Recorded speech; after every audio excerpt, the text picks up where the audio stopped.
The story of Versailles begins in a quiet, marshy area not far from Paris. It was a place full of forests and wildlife, perfect for hunting. King Louis XIII, the father of the famous Louis XIV, loved to hunt here. In 1623, he decided he needed a place to stay during his hunting trips, so he built a small lodge. It was not a palace at all. It was a simple building made of brick and stone.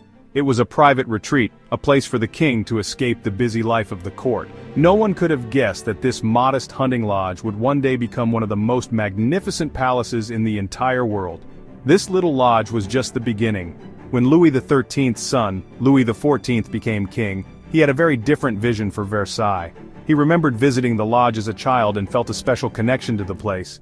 He was a king with big ideas and a desire to show his power to everyone.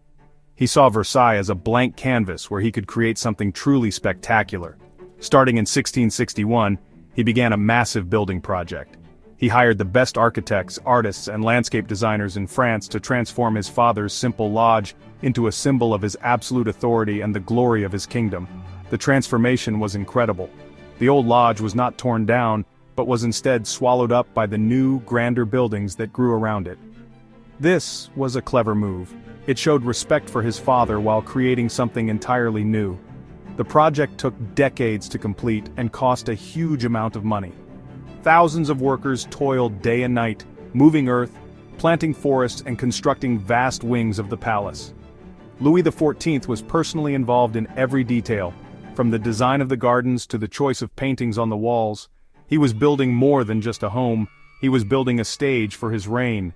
By 1682, the palace was grand enough for Louis XIV to make a bold decision.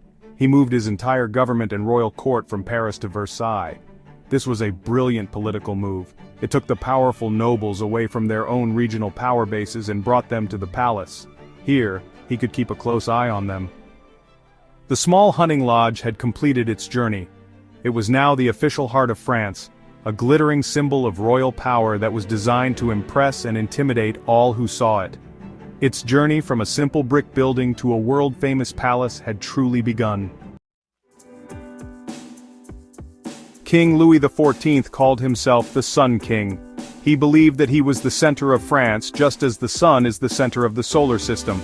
The Palace of Versailles was designed to reflect this idea. Everything revolved around him. His daily life was turned into a series of public ceremonies. From the moment he woke up in the morning, known as the lever, to the moment he went to bed at night, the coucher, he was surrounded by an audience of nobles. They would compete for the honor of watching him get dressed or holding his candlestick. This was all part of the king's plan to control the aristocracy. Life at court was a constant performance. The nobles who lived at Versailles had to follow a strict set of rules known as etiquette.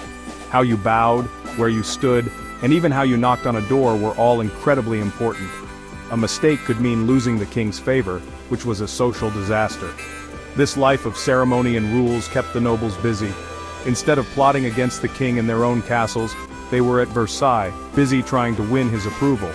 The palace was a beautiful place to live, but for the nobles it was also a golden cage, trapping them in a life dependent on the king. The king used the palace to display his immense wealth and the power of France. Every room was filled with the finest furniture, most beautiful paintings, and most expensive materials like gold and marble. Guests and visitors were meant to be overwhelmed by the sheer luxury of it all. Louis XIV hosted lavish parties, ballets, and firework displays that lasted for days. These events were not just for fun, they were a form of political propaganda. They sent a clear message to the rest of Europe. France was the most powerful and culturally superior nation in the world, and its king was the greatest of all monarchs. This extravagant lifestyle had a huge impact on the country. While the nobles lived in luxury at Versailles, many ordinary French people were suffering from poverty and hunger.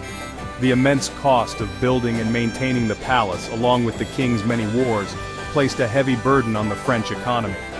The gap between the dazzling world of Versailles and the difficult lives of common people grew wider and wider. This growing resentment would eventually play a very important part in the history of France, leading to dramatic changes that would shake the very foundations of the monarchy. Walking through Versailles is like stepping into a fairy tale. One of its most famous rooms is the Hall of Mirrors, or Galerie des Glaces. This is a huge, long gallery with 17 massive arched mirrors on one side. On the opposite side, 17 large windows look out onto the magnificent gardens. The mirrors were incredibly expensive and difficult to make at the time, so they were a clear display of French wealth and skill. The ceiling is covered in beautiful paintings that celebrate the great achievements of King Louis XIV.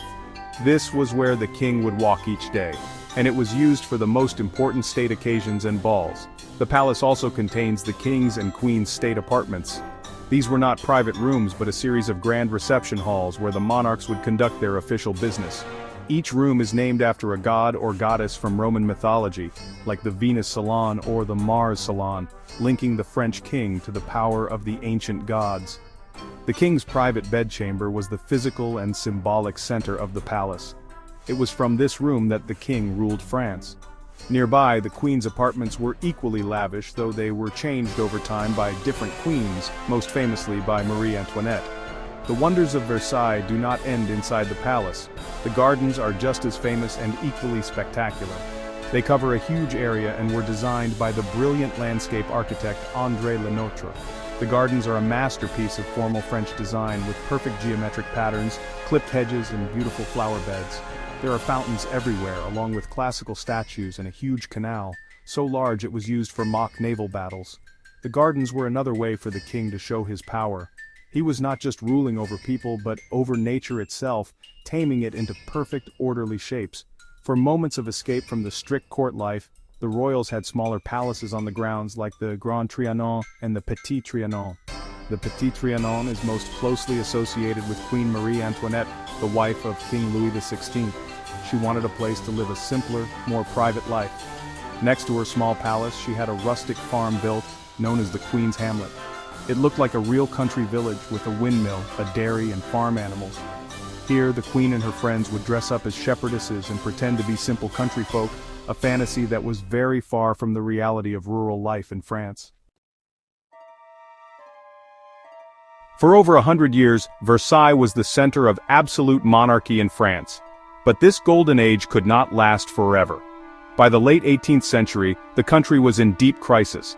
The ideas of liberty and equality were spreading, and people were growing angry about the vast sums of money spent by the royal family while they starved. In October 1789, the French Revolution reached the palace gates. A large crowd of angry citizens, led by market women from Paris, marched to Versailles. They demanded that the king and queen, Louis XVI and Marie Antoinette, return with them to Paris. The royal family was forced to leave and they never saw Versailles again. The revolution marked the end of Versailles' role as the home of French kings. The palace was emptied of its furniture, which was sold off, and its future was uncertain. For a time it fell into disrepair. However, in the 19th century, King Louis Philippe decided to save it. He declared that Versailles should become a museum dedicated to all the glories of France. He wanted to turn the palace from a symbol of the monarchy into a monument celebrating the entire history of the nation. It was a new beginning for the old palace, transforming it from a private royal residence into a public institution for everyone to visit and enjoy. Versailles once again took center stage in world history after the First World War.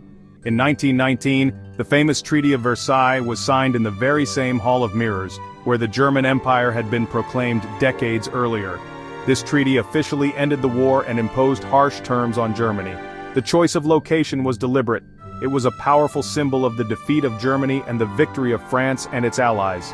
This event cemented Versailles' place not just in French history, but in the history of the entire world, as a site of major political change and reconciliation.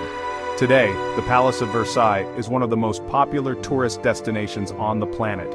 Millions of people visit each year to walk through its gilded halls and stunning gardens. It is a UNESCO World Heritage Site, recognized for its incredible beauty and historical importance.